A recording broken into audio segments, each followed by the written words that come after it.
With a few strokes of a pen, New York Governor Andrew Cuomo made some of the nation's toughest gun laws even tougher. I'm proud to be a New Yorker because New York is doing something, because we are fighting back, because yes, we've had tragedies, and yes, we've had too many innocent people lose their life, and yes, it's unfortunate that it took those tragedies to get us to this point, but let's at least learn from what's happened.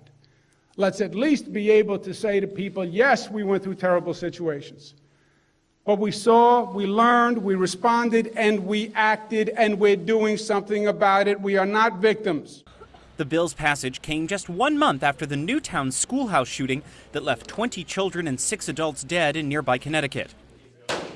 Called the New York SAFE Act, the new legislation broadens the state's existing ban on assault weapons, limits high-capacity magazines, requires universal background checks, and imposes tougher penalties for illegal gun use. I pledge allegiance to the flag. In the United States, guns are regulated under a patchwork of federal, state, and local laws. And within the halls of New York State Assembly, gun rights supporters lambasted the proposed state regulations. We're taking up a bill that, number one, tramples on the constitutional rights of our constituents to legally possess firearms. But supporters of the bill, mostly members of the Democratic Party, defended its provisions. I am proud, as I know others are, that New York is taking the lead on this issue because we must prevent and protect our public from the mass destruction that can now take place in literally seconds. The bill passed the chamber 104 to 43. Republican Assemblyman Steve McLaughlin voted against the law, and in a phone conversation with TeleSUR said the bill could face a court challenge. There's absolutely going to be litigation on this, so we'll see where that goes. This bill was rushed, thrown together in an effort to get out there first. New York State has traditionally been ahead of the rest of the nation in terms of gun control legislation.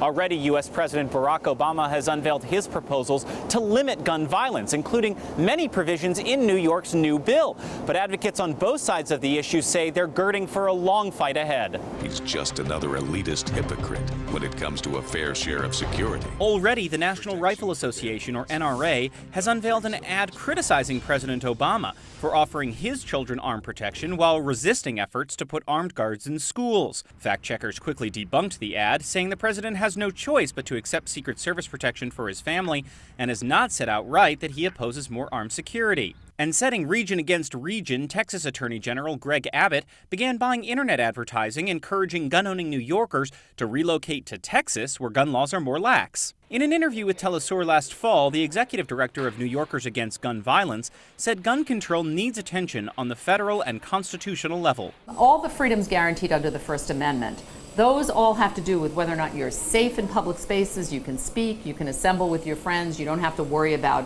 being in a place where every other person is an armed citizen. President Obama is expected to call on Congress to act quickly in the coming months, and then national legislators will decide whether or not to follow in New York State's footsteps. Stephen Fee, TeleSUR, New York City.